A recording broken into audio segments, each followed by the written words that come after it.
Okay, so next we're going to be building our toothed tray. And again, for the wood part, we're going to be using plywood. But in this case, it's not as important that it be 3/4 of an inch thick. I think you could use a 1/2 inch plywood here and it would be just fine. But we're going to use the same stuff we used for the fixed tray, which was 3/4 inch plywood, and that's going to be just fine too. So we need to make 2 of these, and we're going to cut them on the table saw to 22 inches in length by 11 inches in width. And of course it needs to be dead square.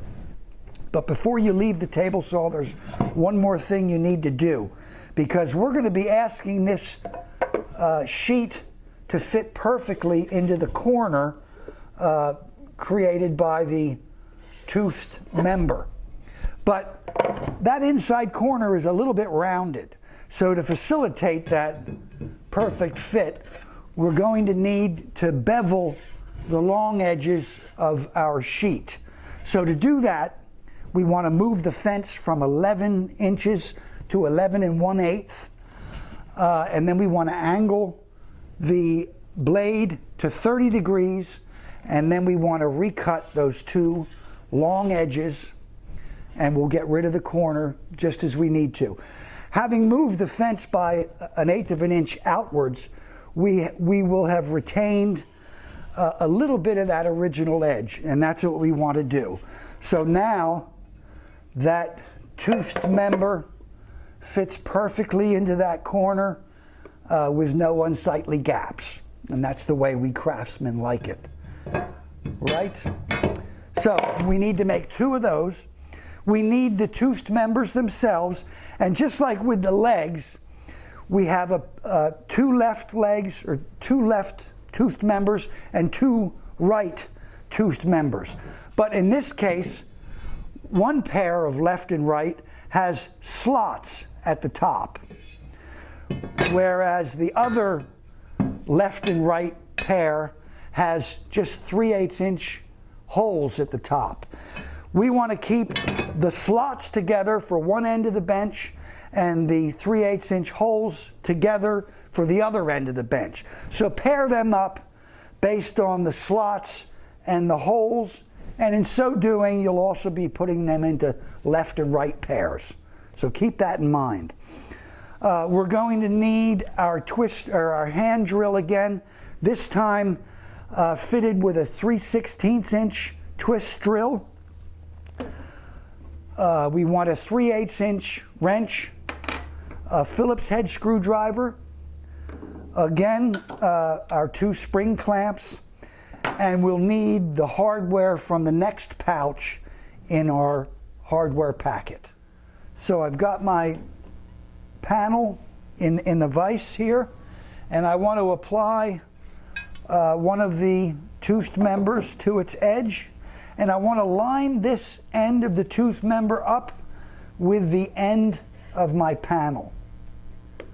So I'm feeling that that's in place, and I want to clamp it there. And then, much like we did with the legs, I'm going to use the metal part as a drilling template. And again, I'm just starting my holes and marking them with the hand drill, and then I'm going to finish the job with my drill press, because I want those holes to be good and square to this surface.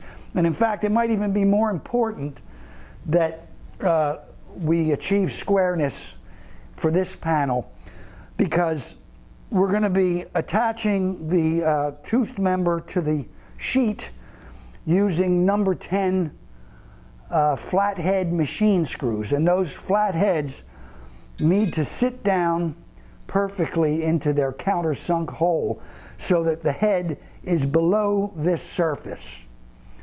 And if we drill at an angle that is not 90 degrees, they may not sit perfectly into their countersink, and they may scratch the plastic shim that these are going to ride against. So if you have a drill press, you definitely want to use it. If you don't, be extra careful to drill these square. And in the end, once this is assembled, just give a check, give a feel to see that the heads are not protruding beyond this surface, and I'm sure you can do that. So let me mark my holes.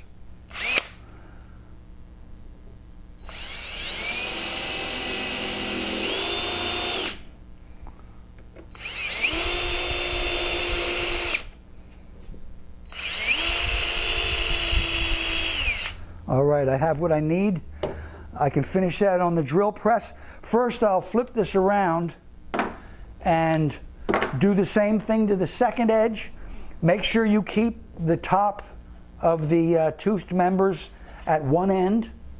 And then remember to keep the slotted toothed members together and the ones with the 3/8 inch holes at the other end of the bench. But I'll do the same thing to this edge. Same thing to the second tray. I'll finish them on my drill press, and then I'll meet you back here, and we'll put these together. Thank you. So I installed the 3/16 inch bit in my drill press, finished my holes, and now I have installed the toothed members to the edges of my panel, and I've given a quick check to the state of our countersinks, and it's just as we would have it. So we're finished building our toothed panels. So step number 3 will be installing the spacer blocks to the fixed tray, which will loosely guide our toothed tray up and down in its path.